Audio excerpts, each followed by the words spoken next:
Hello friends, नमस्कार। स्वागत है आपका आपके अपने चैनल पर। तो फ्रेंड्स देखिए, हर जितनी भी परेशानियां हैं उसको दूर रखिए और अभी सिर्फ फोकस अपने पढ़ाई पर कीजिए। तो चलिए आज हम लोग सीटेट जो पेपर 2 होता है उसमें हिंदी पेडागोजी किस प्रकार से पूछता है, इसका एनालिसिस हम लोग करेंगे कि किस प्रकार से पूछता है। 15 क्वेश्चन है। आप लोग चेक कीजिए कि अपनी तैयारी की आपकी तैयारी किस प्रकार हो रही है।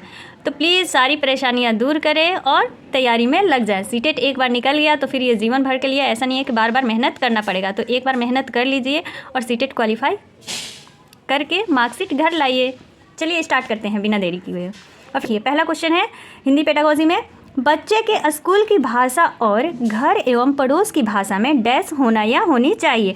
तो जो बच्चे के स्कूल की भाषा हो या घर परिवार पड़ोस में जो भी हो, दोनों भाषा में क्या होना चाहिए? जुड़ाव होना चाहिए, समरसता होनी चाहिए, अलगाव होना चाहिए या समरूपता होनी चाहिए। तो क्या होनी चाहिए? समरूपता होनी चाहिए, मतलब एक जैसी होनी चाहिए। अगर आप नए हैं तो प्लीज़ चैनल को सब्सक्राइब कर लीजिएगा। है भाषा की पाठ्य पुस्तक में एक पाठ एकाकी के रूप में है। आप मतलब एक पाठ जो है वो एकाकी के रूप में है, तो आप इस एकाकी से क्या करते हैं? देखिए, एकाकी में आए पात्रों के संवाद याद करवाएंगी, शिक्षार्थियों से एकाकी पढ़वाने के बाद उसका मंचन करवाएंगी, एकाकी के मुख्य संवाद लिखवाएंगी या हाव भाव के साथ एकाकी पढ़कर सुनाएंगी। तो देखिए, जो शिक्षक का यहाँ पर जो फ़र्ज़ है वो बच्चों को ये है, एकाकी मतलब कन्वर्सेशन ऐसा करें उनके हाव भाव के साथ, मतलब जिसका कैरेक्टर जिस प्रकार से लिखा गया है उसी हाव भाव के साथ बच्चों के सामने प्रस्तुत किया जाए, यानी एकाकी पढ़ करके सुनाई जाए। तो इसका आंसर क्या होगा? 4th इसका आंसर होगा।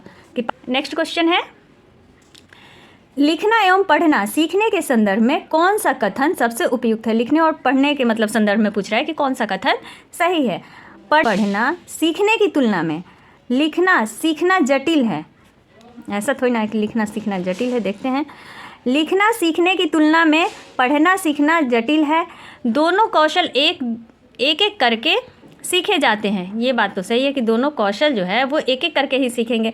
बच्चा लिखना सीखता है या पहले पढ़ना सीखेगा क, या फिर ऐसे ऐसे, मतलब बच्चा जो चित्र भी खींचेगा ना तो उसका वो क्या होता है, वो लिखने में ही आता है छोटे बच्चे में 1 से 5 में। लेकिन ये 6 से 8 की बात हो रही है। तो लिखना एवं पढ़ना सीखने के संदर्भ में कौन सा कथन सबसे उपयुक्त है? तो दोनों कौशल जो हैं एक एक करके सीखे जाते हैं। लिखना और पढ़ना सीखना समान रूप से अंतः संबंधित है। तो इसका आंसर होगा कि दोनों जो कौशल है वो एक एक करके सीखे जाते हैं। अगला क्वेश्चन है, द्वितीय भाषा सीखने के संदर्भ में सबसे कम महत्वपूर्ण है, मतलब जो सबसे कम महत्वपूर्ण है। अभिभावक से प्राप्त प्रोत्साहन, भाषा की परीक्षा, अभिवृत्ति या शिक्षक का रवैया। जो द्वितीय भाषा है वो सीखने के संदर्भ में सबसे कम महत्वपूर्ण कौन सा है? तो अभिभावक से प्राप्त प्रोत्साहन, क्योंकि अभिभावक चाहे कुछ भी प्रोत्साहन करेगा, उसमें द्वितीय भाषा हम कैसे सीख पाएंगे? कितनी भी, जब तक हम लोगों को माहौल नहीं मिलेगा, वैसा इन्वायरमेंट नहीं उत्पन्न होगा या वैसे इन्वायरमेंट नहीं मिलेगी, तो हम लोग कोई भी द्वितीय भाषा नहीं सीख सकते हैं। अगला क्वेश्चन है, पद गद्य और नाटक हमारी डैश संवेदना को धार प्रदान करने के साथ साथ जीवन के डैश पहलू को समृद्ध करते हैं। तो देखिए, हमारी भाषिक या सौंदर्यात्मक नहीं, भाषिक ज्ञानात्मक नहीं, सांस्कृतिक साहित्यिक या सांस्कृतिक और भौतिक। तो देखिए, जो नाटक होती है वो हमारी सांस्कृतिक के साथ साथ जीवन के साहित्यिक पहलू को समृद्ध करती है। मतलब संस्कृति के साथ साथ क्या करती है कि जीवन के जो साहित्यिक पहलू होते हैं उनको भी समृद्ध करती है। एक भाषा डैश लिपियों में लिखी जा सकती है। हाँ, उसमें थोड़ा फेरबदल हो सकता है। ये क्या है? 3, सभी, सीमित या एक। तो कोई भी एक भाषा एक लिपि में लिखी जा सकती है। हाँ, उसमें थोड़ा फेरबदल हो सकता है। वाणी और लेखन में मूल अंतर यह है कि लिखित भाषा डैश स्तर पर देखी जाती है और डैश होती है। देखिए, लिखित भाषा जो है वो क्या होती है? चेतन स्वाभाविक, अचेतन और कालबद्ध तथा सचेतन और कालबद्ध।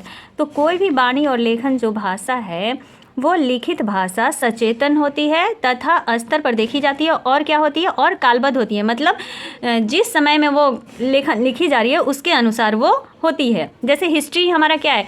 अकबर के समय में जो बातें लिखी गई वो सचेत ही तो है। ऐसा थोड़ी ना कि अचेत रूप से लिखा गया हो। जो भी लेखक है वो भाई सचेत क्रिया के द्वारा ही तो लिखा है और उस समय के उपरांत ही लिखा है कि उस समय क्या घटना हुई या कौन सी घटना घटी।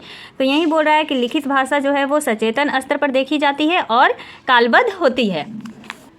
अगला क्वेश्चन है, भाषा कक्षा में समावेशी वातावरण का निर्माण करने के लिए जरूरी है कि देखिए फ्रेंड्स, अभी आप लोग जितने भी गिले शिकवे घर परिवार में जितने भी हो रहे हैं, चाहे जो भी हैं भाई बहन, प्लीज़ आप लोग सभी को इग्नोर कीजिए और अपना पढ़ाई पर फोकस करिए। कैसे भी हो आप टाइम निकालिए, सीटेट क्वालिफाई कीजिए, तभी आप देखिए। भाषा कक्षा में समावेशी वातावरण का निर्माण करने के लिए जरूरी है कि बच्चों के सभी आवश्यकताओं को पूर्ण किया जाए, बच्चों को विविध दृश्य श्रव्य सामग्री उपलब्ध कराई जाए, बच्चों के प्रति अति उदारवादी दृष्टिकोण रखा जाए या बच्चों की विविध भाषाओं को पढ़ाया जाए। तो यहाँ पर क्या हो रहा है, समावेशी वातावरण का निर्माण किस लिए जरूरी है, तो बच्चों को विविध दृश्य श्रव्य सामग्री उपलब्ध कराई जाए, मतलब बच्चों के सामने हर प्रकार की सामग्री जो है वो उपलब्ध कराई जाए उनको शिक्षा देने के लिए। अगला क्वेश्चन है, उच्च प्राथमिक स्तर पर हिंदी भाषा शिक्षण का सर्वाधिक संबंध है। किससे संबंध है?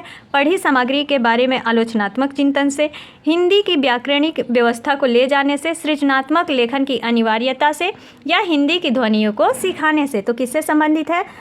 जो उच्च प्राथमिक स्तर पर हिंदी भाषा शिक्षण का सर्वाधिक संबंध सृजनात्मक लेखन की अनिवार्यता से है, मतलब अलग अलग प्रकार से जो भी रचनाएं के द्वारा जो लेखन की गई है उसकी अनिवार्यता से है।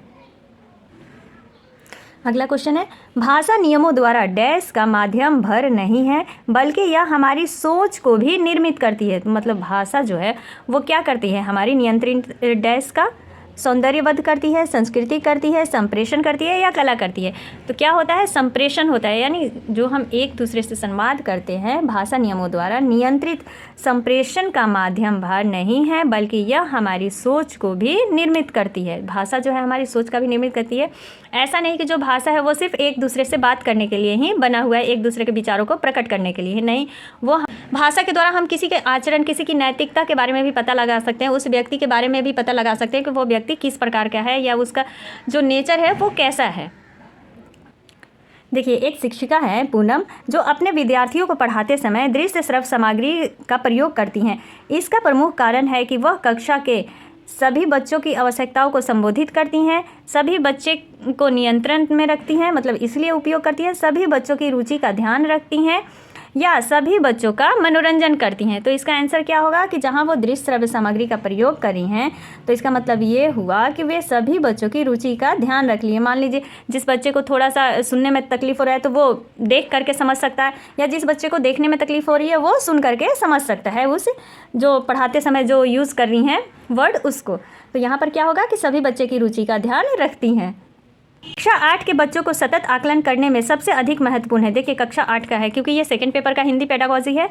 सतत आकलन करने में सबसे अधिक महत्वपूर्ण क्या है? लिखित परीक्षा। भाई कक्षा 8 की है तो वो तो लिखित परीक्षा कर लेगा। भाषा प्रयोग की क्षमता, मौखिक परीक्षा या व्याकरण की जानकारी। तो यहाँ पर है जो 8 क्लास का बच्चा है उसका आकलन करने के लिए भाषा प्रयोग की क्षमता का अधिक महत्वपूर्ण है यहाँ पर। अगला क्वेश्चन है, बच्चे की भाषा समाज के साथ संपर्क का ही परिणाम है। जो बच्चे की भाषा है वो समाज के साथ संपर्क का ही परिणाम है। यह विचार किसका है? देखिए जहाँ समाज संस्कृति का आ गया, ये विचार किसका हो सकता है? ये हो सकता है वाइगोत्स्की का। अगला क्वेश्चन है, भाषा अर्जित करने की स्थिति में बच्चे डैश हैं, भाषिक नियमों को स्वाभाविक रूप से रटते हैं, कोई त्रुटि नहीं करते, अधिकतर त्रुटियां करते हैं, भाषिक नियमों को स्वाभाविक रूप से ग्रहण करते हैं। तो इसका आंसर क्या होगा? भाषा अर्जित करने की स्थिति में बच्चे भाषिक नियमों को स्वाभाविक रूप से रटते हैं। अगला क्वेश्चन, लास्ट क्वेश्चन है, रमेश 7वीं कक्षा में पढ़ता है, वह सामान्य बातचीत में ठीक है लेकिन पढ़ते समय वह बार बार अटकता है, वह संभवतः डैश से ग्रसित है। देखिए एक बच्चा है जो कि पढ़ते समय है वो बार बार अटक रहा है, तो किससे संबंधित है? डिसकैलकुलिया से। कैलकुलिया का मतलब क्या हो गया? कैलकुलेटर यानी गणना से हो गया। डिसग्राफिया क्या हो गया? लिखने से हो गया। डिसग्राफिया ग्राफ से मतलब चित्र यानी लिखने से संबंधित है, जिस बच्चे में लिखने में तकलीफ होता है। डिसलेक्सिया क्या हो गया? ये पढ़ने से संबंधित है कि जो बच्चा अटक कर पढ़ रहा है उसका मतलब है कि वो डिसलेक्सिया से ग्रसित है। और डिस्फेजिया क्या होता है? तो जिस बच्चे को चाहे कोई भी पेय पदार्थ हो गया या भोजन हो गया उसको खाने पीने या निगलने में कोई परेशानी हो रही है तो वो डिस्फेजिया से ग्रसित है। तो आई होप आप लोगों को ये 15 जो क्वेश्चन है इंपॉर्टेंट वो पसंद आया होगा और आप लोग ऐसे ही प्रीवियस ईयर क्वेश्चन देखते रहे और समझते रहिए कि किस प्रकार से क्वेश्चन पूछ रहा है। तो बस आज का वीडियो यही ख़त्म करते हैं। देखने के लिए धन्यवाद।